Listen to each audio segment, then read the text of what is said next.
Good evening. This is Dr.Ruth again. In our subjects of humanity, we are now in the vlog number 8. We discuss the elements of literature and the combined arts. So when we talk of literature, this is either in words or in written way. So there are elements of literature to be considered. So if we talk in terms of words, a writer should bear these objectives in mind. Number one is to strive in raising the level of the reader's humanity. So they discuss things more of encouraging them to read, the readers to understand these arts. Number two is to accomplish the purpose of making one better person, giving him a high sense of value. So, in terms of the writer or the reader, there is the purpose of making this person a better person. So, the writer itself must be developed in terms of writing is concerns to develop his sense of value. Okay, the importance elements of literature are number one is emotional appeal. When we talk of emotional appeal, writer depends his writings in terms of his emotion. And then intellectual appeal, ganun din, the writer depends on his intellectual capacity, capability, and scope. And then humanistic value, when a writer or the literator, this arts also shows how humanistic, how he values things around him, how he appreciates the arts of literature. So emotional appeal attained when the reader is emotionally moved or touched by any of his literature work. So his work is more of about love, anything about emotions. In terms of classifications of literature is concerned, we have the what we call the escape literature and the interpretative literature. In the escape literature is written for entertainment purposes only. That is to help pass the time in an agreeable manner. Meaning, this literature is a way na to entertain. While the interpretative literature is written in a broadened, sharpens our awareness of life. This is more of written or interpreted more of in terms of reality is concerned. So, kanina, si escape is pwedeng may mga dinagdag na sinulat o ginawa na wala sa reality, but just to entertain. But in terms of the interpretative literature, mas reality ito, may katotohanan. So the uses of literature. We have moralizing literature, number one, moralizing literature, wherein the purpose is to present moral values for the reader to understand and appreciate the moral way, be directly or indirectly stated. So this has something to do with morality.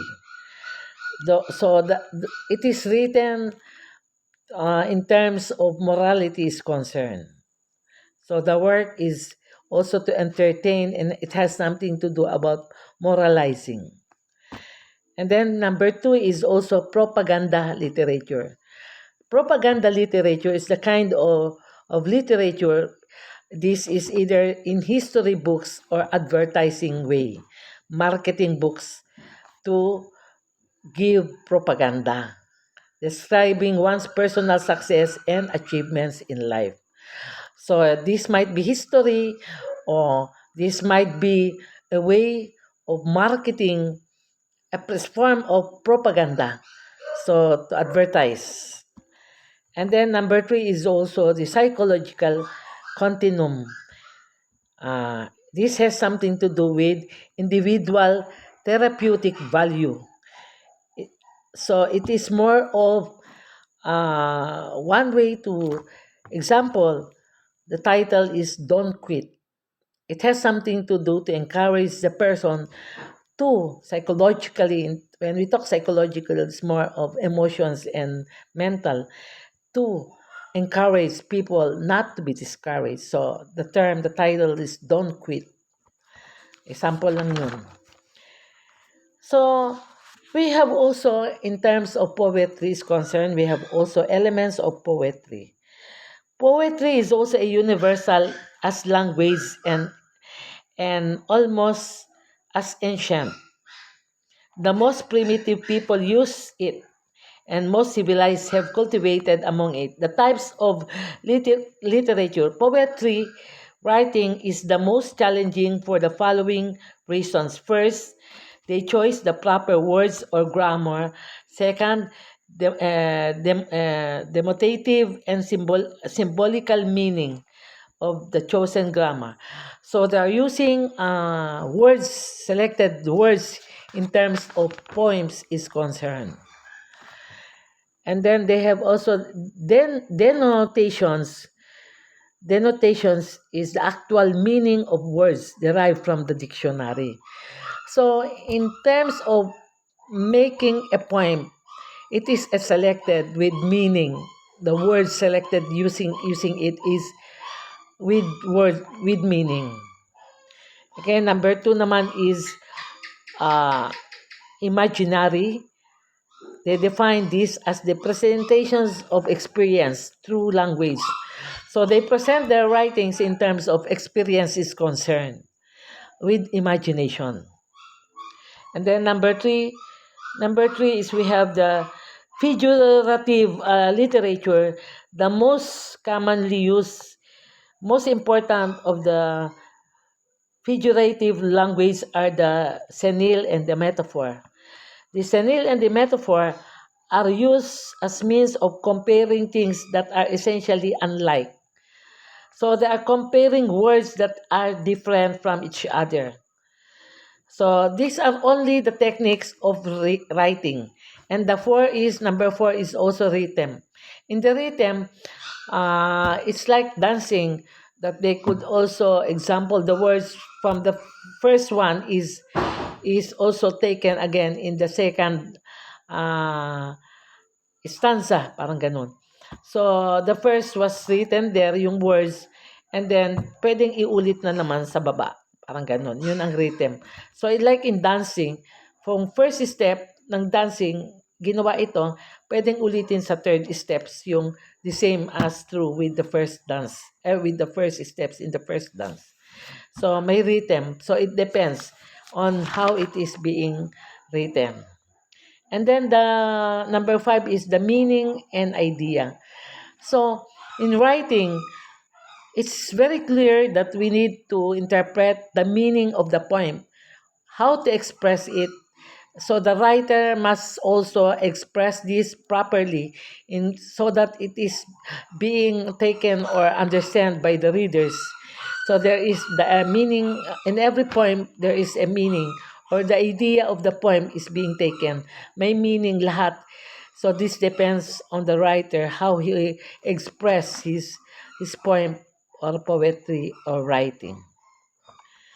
So we go also on the short stories. When we talk of short stories, we mean the classified as escape and interpretative literature. A story becomes interpretative. So this can be imaginary or interpretative din. So the story might be totoo, real, or not, or just to entertain. But what are the elements of the story? When we make a story, there should be a plot. Pag sinabi natin plot, sequence of incidents. Where is the location, the area? And then we have also the characters. Sino ang gumaganap sa story? Who is the actor, the actresses? And then number 3 is, number 1 is plot, number 2 is character, and then number 3 is also the theme. What is the theme? Ano ang sequence, anong essence ng kwento ng istorya? What is the theme? And then another is the symbol and irony. What is the symbol of the story? It means that more than it is. What is the story all about? What is the irony in terms of range of meaning is involving the sort of So what is the irony or what is the figure of speech use? Sabi nga. So is this drama? Is this comedy or whatever it is? And then the number 5 they use also in the story is the language and style. So may script reading. Hindi ito kwento lang. The actors will also follow the words needed to impart in the story and the style. So those actors, they cannot just act in their own words, but they have to follow what is written by the writer. So that is the elements of his story, short story. And then we go also to the elements of the essay. The essay has also, this includes, the elements includes the issue introduced. What is the topic all about? And then the viewpoint and thought. What are the thoughts of that introduced topic? Ano yung mga dapat mong isulat tungkol sa, example, abortion. The topic is abortion, and then what is all about abortion? That is your view of point about abortion. And then the relevance, number 3 is the relevance issue to the life of the reader. Also, what is the relevance of abortion to the life of the people? Is it good or bad? Okay. We go also to the elements of novel. Again, in the elements of novel is we have also the plot or the setting. And then the theme. And then the characters also is included. Okay, in the elements also of drama, in drama naman, ganun din, we have also the plot, and then the character, sinong gumaganap, who are the actors, and then the thought, what is this novel all about, and then the language use. Nasabi ko na kanina ang theme, and then this includes also the climax. What is the most best area in the story of the novel? Yun ang climax. And this also includes music and spectacle, if there is music needed as a background. And then costume, number 8 is also costume and makeups.